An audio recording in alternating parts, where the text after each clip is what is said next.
और चलिए इस पर हम अपने सहयोगियों से भी चर्चा कर लें। हमारे साथ सहयोगी जुड़ रहे हैं। सबसे पहले आपको हम जमशेदपुर लिए चलते हैं, जहां हमारे सहयोगी प्रभात हमारे साथ जुड़े हुए हैं। प्रभात, देखिए झारखंड में भीड़ हिंसा, अगर आप कहें मॉब लिंचिंग की घटनाएं पिछले 1-2 साल में बहुत ऐसी घटनाएं आई हैं जिसको लेकर कई सवाल भी उठते रहे हैं और राष्ट्रीय स्तर पर झारखंड को लेकर बहुत सारी चर्चाएं भी हुई हैं। अब ऐसे मामलों को देखते हुए, पहले भी देखिए बंगाल और राजस्थान इस मामले में आगे रहा है, इसे लेकर विधेयक बना चुका है। अब झारखंड सरकार ने इस विधेयक को सामने रखा, पास कराया। मकसद ये है कि जो भी असामाजिक तत्व जो भीड़ के नाम पर अपनी बातें सीधी करते हैं, अपना मकसद पूरा करते हैं, ऐसे लोगों पर लगाम लगाई जा सके, और इसलिए यह विधेयक। बिल्कुल आरती, देखिए ये विधेयक बहुत पहले ही आ जाना चाहिए था। जिस तरह से कि अगर हम कहें तो पूरे झारखंड में अगर कई ऐसी घटनाएं हुई जो मॉब लिंचिंग को लेकर कई हत्याएं भी हुई। मैं एक घटना का जिक्र करना चाहता हूं। 2017 में सोहापुर की घटना हुई थी। बच्चा चोर के नाम पर 3 लोगों की हत्या कर दी गई थी पीट पीट के रात के वक्त में, और पुलिस के सामने की गई थी। बिल्कुल, तो वो घटना बड़ी दर्दनाक थी 2017 में, और वो जिस तरीके से घटना सामने आई आती है, पूरा राज्य उस समय झकझोर गया था। और वो जो घटना हुई थी, एक ही रात में 3 लोगों की एक जगह हत्या की जाती है और 1 लोगों की अलग से हत्या की जाती है। और ये हत्या के बाद से ये लगातार ये मांग चल रही थी कि मॉब लिंचिंग को लेकर कहीं ना कहीं कोई कानून आना चाहिए। निश्चित है राज्य सरकार ने एक नया कानून लाया, विधेयक पास किया, इसकी सराहना करनी चाहिए। हालांकि विपक्ष इसका विरोध कर रहा है। विरोध करने का मकसद है कि भाई इसको संशोधन किया जाए। और दूसरी घटना मैं बता दूं कि सरायकेला के धतकीडी में एक घटना हुई थी। रात में साइकिल चोरी के नाम पर एक युवक को रात भर गांठ से बांधकर पीटा गया था और उसकी हत्या कर दी गई थी। निश्चित है ये विधेयक आने से जो मॉब लिंचिंग के बहाने लोगों की हत्या कर दी थी, भीड़ का हिस्सा बनाकर पीट पीट कर हत्या कर दी थी। हालांकि जो इस तरीके के जो प्रवृत्ति के लोग होते हैं उसकी कोई जाति कोई धर्म नहीं होता, वो इस तरीके की घटना कर देते हैं। लेकिन जब ये विधेयक पास हो गया तो निश्चित है आने वाले दिनों में इस घटना में कमी आएगी। निश्चित हम कह सकते हैं कि कमी देखने को भी मिलेगा, क्योंकि थोड़ी सी डर समा जाएगा। क्योंकि पहले ऐसे होता था कि मॉब लिंचिंग की घटनाएं होती थी, पुलिस जांच करती थी और सालों साल ये जांच चला जाता था। अब क्या है कि ये जो विधेयक पास हुआ है, बिल आने से निश्चित है कि जो विक्टिम होता है उसको कहीं ना कहीं न्याय मिलेगा। सोहापुर की घटना में अब तक अगर हम कहें तो उसमें कई ऐसे लोग अभी भी फरार चल रहे हैं और कई लोग अब तक उसमें सजा भी नहीं हुआ। उसमें 2 लोगों की सजा हुई है, जबकि उसमें अगर भीड़ का हिस्सा बोले तो उसमें नेम्ड FIR 17 लोग थे, जिसमें से अब तक कई लोग अभी भी फरार चल रहे हैं। तो ये इस तरीके का विधेयक आने से निश्चित है आने वाले दिनों में ये जो घटनाएं हो रही है, मॉब लिंचिंग का भीड़ का हिस्सा बनाकर पीट दिया जाता है, तो ऐसे लोगों पर कार्रवाई होगी। और जिस तरीके से आजीवन कारावास का प्रावधान रखा गया है और जो आर्थिक दंड भी रखा गया है, हम ये कह सकते हैं कि ये अच्छा कानून है। आने वाले दिनों में इसकी घटनाओं पर जो वृद्धि हो रही थी लगातार कमी आएगी। लेकिन अगर हम कहें आरती तो अभी 1-2 सालों में थोड़ी घटना में जरूर कमी आई है। पुलिस प्रशासन थोड़ा सा सजग हुआ, थोड़ा से कड़ाई पेश कर रहा है। जो भी इस तरीके से भीड़ में पहुंचकर किसी के ऊपर में हमला कर देता है तो उसे तुरंत कार्रवाई करते हुए जेल भेज देता है। लेकिन सजा की जो प्रावधान थे वो कहीं ना कहीं लंबे प्रक्रिया में चला जाता था न्यायालय के, उसके वजह से ये नहीं हो पाता था। लेकिन अब ये कानून आ गया है तो निश्चित है आने वाले दिनों में इस तरह की घटनाओं में हम कमी देखेंगे और कमी होना भी चाहिए। और ऐसे लोगों से भी मकसद भी यही है प्रभात, मकसद भी जो मोटो है इस बिल को लाए जाने का वही है, मोटिव यही है कि भाई जो भी घटनाएं इस तरह की हो रही हैं उस पर रोक लग सके। अंजनी हमारे साथ जुड़ चुके हैं रांची से, अमरनाथ जुड़ चुके हैं हमारे साथ देवघर से। अंजनी, देखिए अगर ये मॉब लिंचिंग को लेकर विधेयक लाया क्या है तो सरकार ये चाहती है कि इस मामले को लेकर जिस तरह से कई घटनाएं सामने आई हैं, जिक्र अभी प्रभात भी कर रहे थे हमारे साथ, उन घटना में हालांकि पिछले अगर 1-1.5 साल में देखें तो इस घटना में कमी जरूर आई है, लेकिन ये घटना ना हो और अगर कोई इस तरह की घटना में शामिल होता है तो उसे सबसे ये है कि दोषी ठहराया तो जाएगा ही, लेकिन इसके साथ ही साथ जो मैक्सिमम जो सजा का प्रावधान है वो है उम्र कैद की। कम से कम ये सजा और ये जो कार्रवाई की बात होगी, कम से कम इसका भय रहे और इस तरह की वारदात से वो बचे। पूरी भीड़ को एक मैसेज देने की कोशिश की गई है जो ऐसे मामलों में शामिल होते हैं। हाँ, देखिए जो कानून बना है, जो विधानसभा से ये विधेयक पारित हुआ है, तो इसका मुख्य मकसद यही है कि आने वाले समय में पूरे प्रदेश में इस तरह की कोई भी घटना नहीं घटे, क्योंकि बड़ा भयावह स्थिति हो जाती है। जिस परिजन के का सदस्य को मॉब लिंचिंग के तहत मार दिया जाता है, वैसे परिवारों की स्थिति खराब हो जाती है।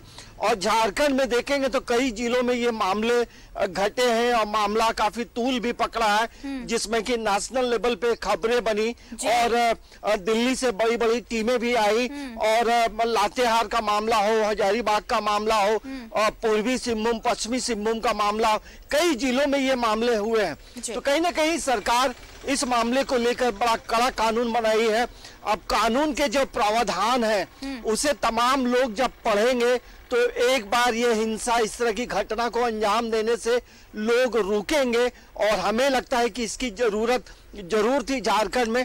ये खाली झारखंड की बात नहीं है आरती, आप पूरे भारत में देखेंगे तो कई राज्यों में ये घटनाएं घटी है।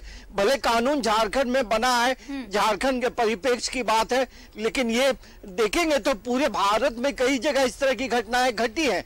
तो हमें लगता है कि इस तरह की जो मानसिकता रखने वाले जो लोग हैं उनकी मानसिकता में परिवर्तन आएगा और हमें लगता है कि जब कड़े कानून बने हैं, कड़े प्रावधान है, तो इसे देखकर लोग सहमेंगे कि हम ऐसी घटनाओं को अंजाम नहीं देंगे।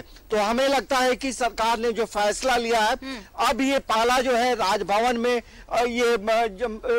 में राज्यपाल इसे स्वीकृति प्रदान करेंगे, तब ये पूरी तरह से कानूनी रूप से लेकिन ये विधेयक एक मैसेज जरूर है कि इस तरह की घटना में अगर आप शामिल होते हैं तो फिर कड़ी सजा के लिए भी आप तैयार हैं। अमरनाथ, ये सवाल बहुत दिनों से उठ रहा था कि क्यों ऐसे कोई कानून नहीं ला रही सरकार, क्योंकि अगर घटनाएं हो रही हैं तो इसके लिए अब कड़े प्रावधान की भी जरूरत है और उसी की दिशा में सरकार ने एक कदम बढ़ाया है। और अब ये भी है कि न सिर्फ जो इस भीड़ में शामिल होंगे बल्कि जो माहौल बनाने वाले होंगे उनके लिए भी सजा का प्रावधान है। इसके साथ ही साथ जो प्रोवोक करेंगे, जो उकसाएंगे, उन्हें भी सजा दी जाएगी, वो भी सजा के हकदार होंगे।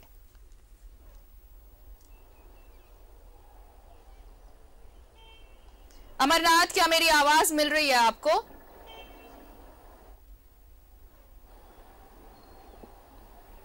लगता है उनसे संपर्क नहीं हो पा रहा। हम कोशिश करेंगे अमरनाथ से जुड़ने की, उन तक आवाज नहीं पहुंच पा रही। अमरनाथ, क्या आवाज मिल रही है हमारी आपको?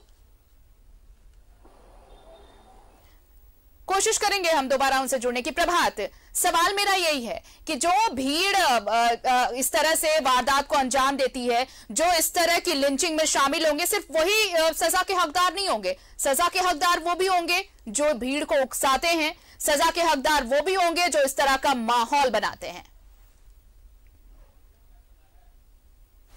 बिल्कुल आरती, देखिए जब ये इस तरह की घटना होती है तो उसमें एक दो लोग ही इस तरीके की घटना को अंजाम देते हैं, या मारपीट करना या उनकी हत्या करना, लेकिन उसके पीछे जो राजनीतिक होता है उसके पीछे जो लोग होते हैं उनके लिए भी प्रावधान लाया है। ये बहुत अच्छी बात है, क्योंकि बहुत बार ऐसे देखिए, बहुत सारी ऐसी घटनाओं में देखा गया है कि घटना होने के बाद जो विक्टिम होता है उसको तो पुलिस निकाल के खोज निकाल लेते, लेकिन उसके पीछे जो उकसाने वाले होते हैं उसको चढ़ाकर इस तरीके की घटना को अंजाम। आपकी आवाज स्पष्ट नहीं आ रही है प्रभात, हम कोशिश करते हैं आपसे दोबारा जुड़ने की। अमरनाथ हमारे साथ जुड़ चुके हैं।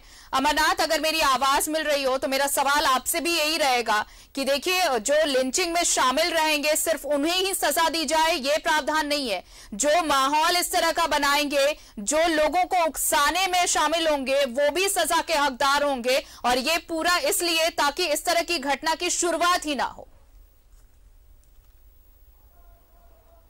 जी आरती, मैं आपको बताऊं कि ये मॉब लिंचिंग का जो कल कानून पास हुआ है, इसको लेकर के लोगों ने काफी स्वागत किया, लेकिन साथ ही साथ कई मुद्दों को लेकर के सवाल भी उठाया है कि ये मॉब लिंचिंग का जो शब्द है, ये मॉब लिंचिंग में जैसे कि दो से ज्यादा लोग हुआ है कि दो लोग, तो दो लोग में मॉब कैसे हुआ? फिर दो से जब तक ज्यादा लोग नहीं होंगे तब तक फिर मॉब लिंचिंग ये तो मामला हुआ ही नहीं। इसको लेकर के भी सवाल उठाया गया है। साथ ही साथ कांग्रेस के भी कुछ लोगों ने से हमारी बात हुई कुछ नेताओं से, उन लोगों ने भी कहा है कि इसमें फांसी होनी चाहिए। ये जो इस प्रकार का जो कानून जो बना है कि आजीवन कारावास और 25 लाख तक की का जुर्माना, ये नाकाफी है, लोगों की फांसी होनी चाहिए, क्योंकि इस प्रकार का जो घटना का जो अंजाम दिया जाता है वह कहीं न कहीं मानवता के खिलाफ है। तो इसको लेकर के मैं आपको बताऊं कि यहाँ पर देवघर में भी जो हमारे लोगों से कल देर शाम जो बात हुई, उन लोगों ने भी कहा कि सरकार के द्वारा जो ये कानून बनाया गया है ये बहुत अच्छा कानून है, लेकिन इसमें के साथ साथ कई संशोधनों की बात कही गई है कि लोग सरकार अपने स्तर से इस पर संशोधन करे। जैसे कि मैंने पहले भी आपसे जिक्र किया कि जो दो लोगों की बात कही गई है, मॉब का मतलब होता है कम से कम 25 या 10 लोग से ज्यादा हो तब जाकर के मॉब हुआ। मॉब का मतलब भीड़ हुआ, और भीड़ दो लोगों का मतलब भीड़ नहीं हुआ। भीड़ दो लोग अगर शामिल होते हैं, 4 लोग शामिल होते हैं। बीजेपी ने भी सवाल उठाया है, बीजेपी भी ऐसे कुछ हैं बिंदु जिन पर सवाल उठाया है। एक जो 2 लोगों की बात आप कह रहे हैं, उसके बाद ये भी है कि अगर मकान मालिक ने अगर किराएदार को बाहर निकाल दिया, अगर बकझक हुई, तो उससे भी लेकर वो मॉब लिंचिंग, ऐसे मामले भी मॉब लिंचिंग के दायरे में आएंगे। तो इस पर भी सवाल, यही सवाल बीजेपी ने उठाया कि ऐसे कैसे, इन मामलों पर भी सरकार को ध्यान देना चाहिए, संशोधन की जरूरत है, ये कहा बीजेपी ने। जी जी हाँ, वही मैंने आपसे कहा कि यहाँ पर जो गैर राजनीतिक दल के जो लोग थे, उन लोगों से भी हमारी जो बात हुई, जो यहाँ के जो कुछ बुद्धिजीवी हैं, जो सामाजिक कार्यकर्ता हैं, उन लोगों से जो बात हुई, उन लोगों का भी यही कहना था कि इस कानून का तो दुरुपयोग होगा फिर, क्योंकि मॉब लिंचिंग में जिस प्रकार का कानून लाया गया है और जिस प्रकार का सजा का प्रावधान किया गया है, उसमें तो आम लोग पेशेंगे। फिर तो मान लीजिए कि अगर 2 लोग 3 लोग अगर आपस में लड़े और उसको मॉब लिंचिंग के तहत केस दर्ज हो जाता है, तो फिर तो इतने बड़े सजा का, जबकि मामला कुछ और है। मान लीजिए जैसे कि आपने जो बीजेपी के लोगों ने चर्चा किया है कि किराएदार को अगर मकान से आप निकालते हैं, उस घटने को भी लोग शामिल कर सकते हैं। तो इस कानून का दुरुपयोग होने की ज्यादा संभावना है। इसको लेकर के जो सामाजिक कार्यकर्ता हैं या फिर हम कहें कि जो गैर राजनीतिक जो दल के लोग हैं, उन लोगों के द्वारा इस प्रकार की शंका जाहिर की गई है और वह कहीं ना कहीं वह सत्य है। तो इसको लेकर के सरकार को, लोगों की मांग है कि सरकार इसमें ज्यादा संशोधन लाए और संशोधन लाकर के एक व्यापक लोगों के बीच एक सर्वेक्षण करे और लोगों से राय ले और इसके बाद इस प्रकार का कोई कानून लाए। नहीं तो फिर इस कानून का आने वाले दिनों में इसका दुरुपयोग ज्यादा होगा, सदुपयोग कम होगा। जी आरती। चलिए, हमारे साथ सहयोगी प्रभात भी जुड़े हुए हैं, प्रभात का रुख कर लेते हैं। प्रभात, देखिए अमरनाथ बहुत सही कह रहे थे कि जो छोटी छोटी बातें जिन पर बीजेपी ने भी ध्यान दिलाया और बाकी जो संगठन है कुछ, वो भी कह रहे हैं कि कुछ चीजों में संशोधन की जरूरत है। अगर सरकार लेकर आई है, सरकार का मकसद साफ है कि वो चाहती है कि मॉब लिंचिंग की घटनाएं ना हो, लेकिन कुछ ऐसे बिंदु हैं जिन पर दोबारा सोचने की जरूरत है, जिस पर बीजेपी ने भी एतराज जताया है कि अगर इस तरह से, सबसे पहली बात तो जो 2 लोगों की बात हुई, अगर 2 लोग मॉब लिंचिंग में शामिल उन्हें किया जाता है, तो 2 लोगों से मॉब कैसे हो सकता है, भीड़ कैसे हो सकती है? यह कानून भीड़ हिंसा के लिए है। हाँ बिल्कुल आरती, देखिए जिस तरीके से कल सदन में भारतीय जनता पार्टी के विधायक या फिर निर्दलीय विधायक हम कहें जो सरजू राय जी हैं, जो उनका अपना पार्टी गठन किया है, उन्होंने भी इस कानून का विरोध किया है। एक तरह से कहें जो 2 लोगों की बात आ रही है, सही में 2 लोग तो हम मॉब लिंचिंग नहीं कर सकते हैं। वैसे लोगों को जो मॉब लिंचिंग अगर 10 से ज्यादा लोग होते तब मॉब लिंचिंग कहा जा सकता है, लेकिन 1 से 2 लोग है, अगर उसके साथ में इस तरीके से घटनाएं हो जाती है, 2 लोग कर देते हैं, तो उसको मॉब लिंचिंग का हिस्सा नहीं मानना चाहिए। और इसी का विरोध जो विपक्ष के जो विधायक है वो कर रहे थे। निश्चित है, जिस तरीके से विधायकों ने उदाहरण दिया है कि अगर किसी मकान मालिक से किसी भाड़ेदार का किसी को लेकर बातचीत हो जाता है, 1 से 2 लोग हैं, तो उसको मॉब लिंचिंग नहीं मानना चाहिए। वैसे में अगर किसी तरह का घटना हो जाती है तो प्रभात बिल्कुल सही कहा आपने, और ऐसे कुछ संशोधन की मांग बीजेपी कर रही थी और निर्दलीय विधायक सरयू राय ने भी ये कहा था कि कुछ संशोधन की जरूरत है। हालांकि विधेयक पास हो गया है, अब ये सीधे तौर पर अब ये माना जाना चाहिए कि कम से कम इस तरह की घटनाएं जब अगली बार इन घटनाओं पर रोक लग सकेगी, ऐसी घटनाएं सामने नहीं आएंगी और सरकार का मकसद स्पष्ट है कि मॉब लिंचिंग में जो शामिल होंगे उन पर कड़ी कार्रवाई की जाएगी। बहुत बहुत शुक्रिया हमारे साथ जुड़ने के लिए प्रभात आपका, अमरनाथ पाठक आपका भी, अंजनी आपका, आप सभी का बेहद शुक्रिया इस खबर पर चर्चा के लिए हमारे साथ जुड़ने पर।